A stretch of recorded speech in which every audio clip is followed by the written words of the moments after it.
ਅੰਦਾਜ਼ਾ ਆਵੇ ਸਾਡਾ ਡੇਰਾ ਇੱਥੇ ਵੇ। ਇੱਕ ਇਹ ਟੋਇਆ ਮਾਰਿਆ, ਇੱਕ ਆ ਟੋਇਆ ਮਾਰਿਆ। ਅਸੀਂ ਆਖਿਆ ਵੀ ਸ਼ਾਇਦ ਇੱਥੇ ਡੇਰਾ ਹੋਵੇ, ਇੱਥੇ ਟਰੈਕਟਰ ਹੋਣ, ਜਿੱਥੇ ਜਿੱਥੇ ਸਾਡਾ ਅੰਦਾਜ਼ਾ ਇੱਕ ਆਈਡੀਆ ਆਇਆ ਉੱਥੇ ਉੱਥੇ ਟੋਏ ਮਾਰੇ। ਤੇ ਆ ਭਾਈ ਸ਼ਬੀਰ ਵੀ ਤੁਸੀਂ ਅੱਗੇ ਹੀ ਜਾਣਦੇ ਹੋ ਕਿ ਇਹਨਾਂ ਦਾ ਤਾਂ ਕੰਮ ਹੀ ਫਲਾਦ ਹੈ ਕਿ ਬਕਵਾਸ ਕਰਦੇ ਹੋ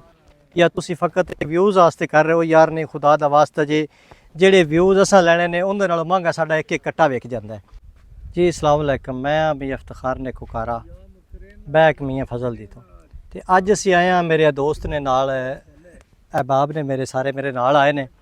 ते असी अज आए हैं को अपने अपने मतलब कि एक आइडिया के मुताबिक असी मैटल डिटेक्टर वास्ते काफ़ी ज़्यादा रिक्वेस्ट की, लेकिन सन किसी जगह तो कोई अच्छा मैटल डिटेक्टर नहीं मिलया ਜਿਹੜਾ ਥੱਲੇ ਉਹ ਜ਼ਮੀਨ ਦੇ ਵਿੱਚੋਂ ਸਾਨੂੰ ਟਰੈਕਟਰ ਡਿਟੈਕਟ ਕਰ ਦੇਵੇ। ਹੋਰ ਸੂਰਤ ਹਾਲੇ ਵੇ ਆ ਸਾਰੀ ਰੇਤ ਹੀ ਰੇਤ ਹੈ ਤੇ ਇਹਦੇ ਵਿੱਚ ਕੋਈ ਸਮਝ ਨਹੀਂ ਲੱਗਦੀ ਪਈ ਵੀ ਕਿਹੜੀ ਜਗ੍ਹਾ ਤੇ ਕਿੱਥੇ ਸਾਡੇ ਟਰੈਕਟਰ ਪਏ ਹੈ, ਟਰੈਕਟਰ ਕਿੱਥੇ ਹੈ। ਦੂਸਰੀ ਸੂਰਤ ਹਾਲੇ ਬਾ ਕਰੇਨ ਆਉਣ ਵਾਲਾ ਅਜੇ ਤੱਕ ਕੋਈ ਰਸਤਾ ਕਲੀਅਰ ਨਹੀਂ ਹੋ ਰਿਹਾ ਬਾ ਕਰੇਨ ਆ ਸਕੇ। ਅੱਜ ਅਸੀਂ ਆਏ ਹਾਂ, ਟੋਏ ਮਾਰੇ ਨੇ, ਤੁਸੀਂ ਵੇਖਦੇ ਹੋ ਕਿਹ ਟੋਇਆ ਮਾਰਿਆ ਤੇ ਅੱਗੇ ਆਓ ਤੁਹਾਨੂੰ ਵਿਖਾਣੇ ਆ ਕਿ ਸਾਨੂੰ ਖਰਚਾ ਸੀ ਜਿਹੜਾ ਆਪਣਾ ਸਾਡਾ ਅੰਦਾਜ਼ਾ ਆਵੇ ਸਾਡਾ ਡੇਰਾ ਇੱਥੇ ਵੇ। ਇੱਕ ਇਹ ਟੋਇਆ ਮਾਰਿਆ, ਇੱਕ ਆ ਟੋਇਆ ਮਾਰਿਆ। ਅਸੀਂ ਆਖਿਆ ਵੀ ਸ਼ਾਇਦ ਇੱਥੇ ਡੇਰਾ ਹੋਵੇ, ਇੱਥੇ ਟਰੈਕਟਰ ਹੋਣ, ਜਿੱਥੇ ਜਿੱਥੇ ਸਾਡਾ ਅੰਦਾਜ਼ਾ ਇੱਕ ਆਈਡੀਆ ਆਇਆ ਉੱਥੇ ਉੱਥੇ ਟੋਏ ਮਾਰੇ।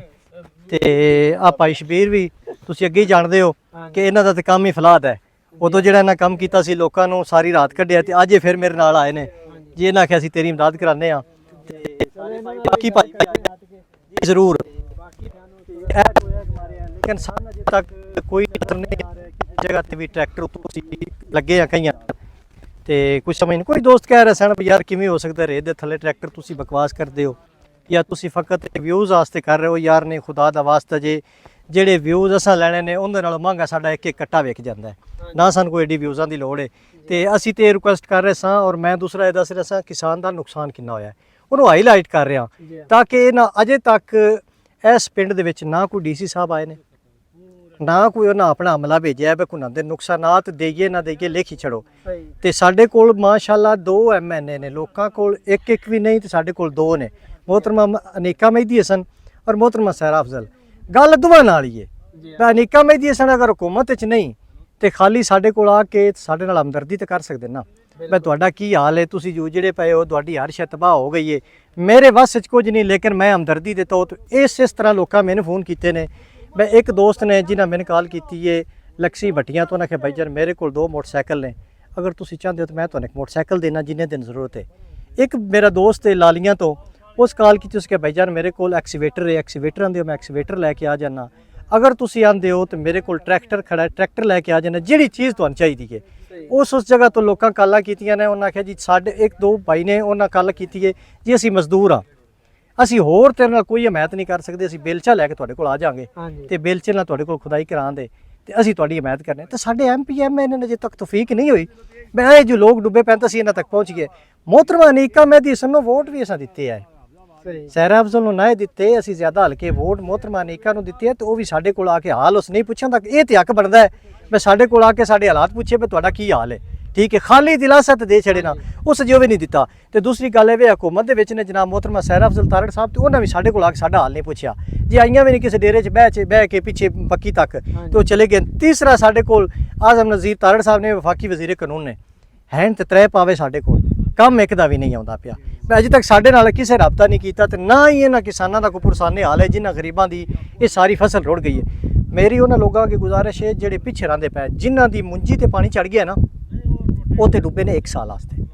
6 महीने वास्ते 6 महीने की फसल मारी गई कणक अपनी कढ़ सकते हैं। ਇਹ ਲੋਕੀ ਮੈਂ ਨਾ ਕੇ ਤੁਸੀਂ ਇੱਥੇ ਵਿਜ਼ਿਟ ਕਰਕੇ ਦੱਸੋ ਵੀ ਅਗਲੇ 20 ਸਾਲ ਤੱਕ ਵੀ ਇੱਥੇ ਕੌਣ ਆਪਣੀ ਫਸਲ ਕਰ ਸਕਦਾ ਹੈ। ਇਹ ਰੇਤ ਨੀਰੀ ਇਹ ਵੇਖ ਲਓ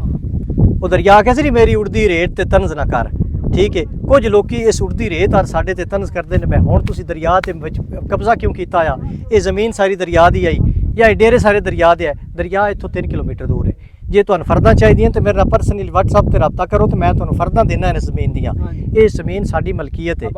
ਅਬਾਓ ਅਜਦਾਦ ਦੀ। ਅੱਛਾ ਤੁਸੀਂ ਕੀ ਚਾਹੁੰਦੇ ਹੋ ਵੀ ਅਸੀਂ ਅਲੀਮ ਖਾਨ ਨੂੰ ਵੇਚ ਛੜੀਏ, ਇੱਥੇ ਸੁਸਾਇਟੀਆਂ ਬਣਾਵੇ ਤੇ ਮੁੜ ਤੁਹਾਡੇ ਸਾਰਿਆਂ ਦੇ ਘਰ ਡੁੱਬਣ? ਜੇ ਅਸੀਂ ਵੇਚੀਏ ਚਾਹ जिस बंदे कुछ दोस्त कह रहे सन सेल कर दो, सेल कर दी तो वह नहीं डुबे तो जिन्होंने सेल करा तो या आखो भाई सरकारी जमीन है तो अं काबज आए तो गैर कानूनी तो भाई जी असी कब्जा माफिया नहीं, असी किसान माफिया वा तो असी इस जमीन के सीने चीर के विचों कड्डी दी रोजी तो कणक उस कणक का तुहानूं पता लगे इस साल लग गया जे पता 2200 तो साढ़े को नहीं ना लई ਹੁਣ 4000 ਤੋਂ ਲੈਣੀ ਜੇ ਤੇ ਪਤਾ ਲੱਗ ਸੀ ਤੁਹਾਨੂੰ ਚੌਲਾਂ ਦਾ ਤੇ ਮੁੰਜੀ ਦਾ ਵੀ ਜਦੋਂ ਤੁਹਾਨੂੰ ਇੰਡੀਆ ਕੋਲੋਂ ਜਾਂ ਕਿਸੇ ਹੋਰ ਮੁਲਕ ਕੋਲੋਂ ਇੰਪੋਰਟ ਕਰਨੇ ਪਏ ਸਾਡੀ ਤੁਸੀਂ ਰੀੜ ਦੀ ਹੱਡੀ ਬਣ ਛੜੀ ਹੈ ਸਾਡੀ ਤਬਾਹੀ ਬਰਬਾਦੀ ਹੋ ਗਈ ਹੈ ਲੇਕਿਨ ਹੁਣ ਬਾਹਰੋਂ ਤੁਸੀਂ ਹਰ ਚੀਜ਼ ਮਹਿੰਗੀ ਲੈ ਲੈਣੀ ਹੈ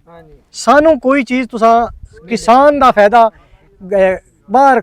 ਉਹ ਮਿਸਾਲ ਇੱਕ ਗਲਤ ਆ ਗਈ ਲੇਕਿਨ ਮੈਂ ਨਹੀਂ ਹੁੰਦੀ ਹੁਣ ਕੰਟਰੋਲ ਕਰ ਗਿਆ ਵਾਂ ਇਹ ਸੋਸ਼ਲ ਮੀਡੀਆ ਹੈ ਕਿ ਦੂਸਰਿਆਂ ਤੱਕ ਟੁਰ ਜਾਣਾ ਹੈ ਆਪਣੇ ਹੱਲ ਨਹੀਂ ਜਾਣਾ ਤਫਸੀਲ ਹੁਣ ਤੁਹਾਨੂੰ ਸਮਝ ਆ ਹੀ ਗਈ ਹੋਣੀ। ਅੱਛਾ ਭਾਈ ਤੁਸੀਂ ਟਰੈਕਟਰਾਂ ਦੇ ਉੱਤੇ ਬੜਾ ਸ਼ੋਰ ਪਾਇਆ ਤੁਹਾਡੇ ਟਰੈਕਟਰ ਜ਼ਮੀਨ ਦੇ ਬੌਸ ਹੋ ਗਏ ਨੇ ਜੀ ਜੀ ਕੋਈ ਤੁਹਾਡੇ ਨਾਲ ਕਿਸੇ ਮਹਿਕਮੇ ਨੇ ਕੋਈ ਰਾਬਤਾ ਕੀਤਾ ਹੋਵੇ ਜਾਂ ਕੋਈ ਤੁਹਾਨੂੰ ਕੋਈ ਐਡਵਾਈਸ ਦਿੱਤੀ ਹੋਵੇ ਕਿ ਜਾਂ ਕੋਈ ਤੁਹਾਡੀ ਆਣ ਕੇ ਤੁਹਾਨੂੰ ਦੱਸਿਆ ਹੋਵੇ ਵੀ ਇਸ ਤਰ੍ਹਾਂ ਲੱਭ ਸਕਦੇ ਕੋਈ ਹਕੂਮਤ ਦੇ ਨੁਮਾਇੰਦੇ ਨਾਲ ਰੰਧਾਵਾ ਸਾਹਿਬ ਸਾਨੂੰ ਸੁੱਕੀ ਫਿੱਟੇ ਮੂੰਹ ਵੀ ਕਿਸੇ ਨਹੀਂ ਆਖੀ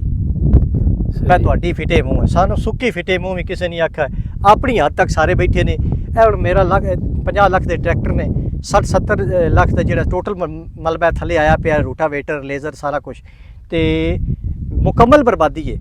ਲੇਕਿਨ ਕੋਈ ਬੰਦਾ ਅਜੇ ਤੱਕ ਇਸ ਹੱਦ ਤੱਕ ਵੀ ਨਹੀਂ ਵੀ ਯਾਰ ਹਕੂਮਤੀ ਸਤਹ ਤੇ ਤੁਹਾਡੇ ਤੱਕ ਕ੍ਰੇਨ ਭਿਜਵਾ ਕੇ ਅਸੀਂ ਖੁਦਾਈ ਕਰਾ ਦਿੰਦੇ ਹਾਂ ਕੋਈ ਮੈਟਲ ਡਿਟੈਕਟਰ ਕਿਹੜਾ ਸਾਡੇ ਡੀਸੀ ਸਾਹਿਬ ਕੋਲ ਨਹੀਂ ਮੈਟਲ ਡਿਟੈਕਟਰ ਸਾਡੀ ਜ਼ਿਲ੍ਹੀ ਇੰਤਜ਼ਾਮੀਆ ਕੋਲ ਨਹੀਂ ਸਾਡੇ ਸਪੈਸ਼ਲ ਸਕੁਆਡ ਕੋਲ ਨਹੀਂ ਹਰ ਇੱਕ ਕੋਲ ਹੈ ਮੈਂ ਹਰ ਦਰਵਾਜ਼ਾ ਖੜਕਾਇਆ ਹੈ ਲੇਕਿਨ ਮੈਨੂੰ ਕਿਧਰੋਂ ਵੀ ਮੈਟਲ ਡਿਟੈਕਟਰ ਨਹੀਂ ਮਿਲਿਆ ਕੋਈ ਦੋਸਤ ਕਹਿ ਰਹੇ ਸਨ ਕਿ ਯਾਰ ਫਲਾਂ ਤਰੀਕਾ ਕਰ ਲਓ ਫਲਾਂ ਕਰ ਲਓ ਹੁਣ ਅਸੀਂ ਕੱਲ ਇਹ ਕਰ ਰਹੇ ਹਾਂ ਕਿ ਇਹ ਕਾਫੀ ਜ਼ਿਆਦਾ ਦੋਸਤਾਂ ਸਾਨੂੰ ਮਸ਼ਵਰੇ ਦਿੱਤੇ ਕਿ ਤੁਸੀਂ ਬੋਕੇ ਲਿਆਓ ਰੇਤ ਵਾਲੇ ਜਿਹਦੇ ਨਾਲ ਬੋਰ ਕਰੀਦਾ ਇੱਕ ਬੋਰ ਵਾਲਾ ਬੋਕਾ ਹੁੰਦਾ ਇੱਕ ਰੇਤ ਵਾਲਾ ਬੋਕਾ ਹੁੰਦਾ ਰੇਤ ਚੁੱਕਣ ਵਾਲਾ ਤੇ ਕੱਲ ਅਸੀਂ ਇਹ ਟਰਾਈ ਕਰ ਰਹੇ ਹਾਂ ਬੋਕੇ ਲਵਾ ਰਹੇ ਹਾਂ ਆਪਣੇ ਤੇ 5-6 ਬੰਦੇ ਲੱਗੇ ਅੱਜ ਵੀ ਸਾਡੇ ਨਾਲ 15-20 ਬੰਦੇ ਆਏ ਸਨ ਇਹ ਕੁਝ ਬੈਠੇ ਨੇ ਕੁਝ ਉਹ ਬੱਸਾਂ ਦੇ ਵਿੱਚ ਜਾ ਕੇ ਛਾਂ ਤੇ ਬੈਠੇ ਨੇ ਰੇਤ ਬੜੀ ਗਰਮ ਹੈ ਉੱਤੋਂ ਗਰਮੀ ਹੈ ਠੀਕ ਹੈ। ਅੱਛਾ ਭਾਈ ਜਦੋਂ ਤੁਸੀਂ ਪਹਿਲੀ ਵੀਡੀਓ ਬਣਾਈ ਉਦੋਂ ਤੁਹਾਡੇ ਟਰੈਕਟਰ ਨਜ਼ਰ ਆਉਂਦੇ ਸੀਗੇ ਜੀ ਉਹ ਪਹਿਲਾ ਸਲਾਬ ਆਇਆ ਸੀ 27 ਅਗਸਤ ਨੂੰ ਹਾਂਜੀ 28-29 ਤੱਕ ਉਹ ਸਲਾਬ ਰਿਹਾ ਉਸ ਸਲਾਬ ਦੇ ਵਿੱਚ ਹੋਇਆ ਇਸ ਤਰ੍ਹਾਂ ਹੈ ਕਿ ਉਦੋਂ ਪਹਿਲੀ ਵੀਡੀਓ ਤੋਂ ਬਾਅਦ ਟਰੈਕਟਰ ਨਜ਼ਰ ਆ ਰਹੇ ਸਨ ਲੇਕਿਨ ਸਾਡੇ ਕੋਲ ਕੱਢਣ ਵਾਲਾ ਰਸਤਾ ਨਹੀਂ ਸੀ ਅੱਜ 3 ਸਤੰਬਰ ਵਾਲਾ ਸਲਾਬ ਉਤਰਿਆ ਵੀ ਕਿਤਨੇ ਦਿਨ ਹੋ ਗਏ ਨੇ 20 ਤਰੀਕ ਹੋ ਗਈ ਹੈ 17 ਦਿਨ ਹੋ ਗਏ ਮਤਲਬ ਕਿ ਅੱਜ 15 ਦਿਨ ਹੋ ਗਏ ਸਲਾਬ ਉਤਰੇ ਨੂੰ ਅਜੇ ਤੱਕ ਸਾਡੇ ਰਸਤੇ ਕਲੀਅਰ ਨਹੀਂ ਹੋਏ ਕਿ ਜਿਨ੍ਹਾਂ ਰਸਤਿਆਂ ਉੱਤੇ ਅਸੀਂ ਟਰੈਕਟਰ ਲਿਆ ਸਕੀਏ ਔਰ ਦੂਸਰੇ ਲਿਆ ਸਕੀਏ ਆਪਣਾ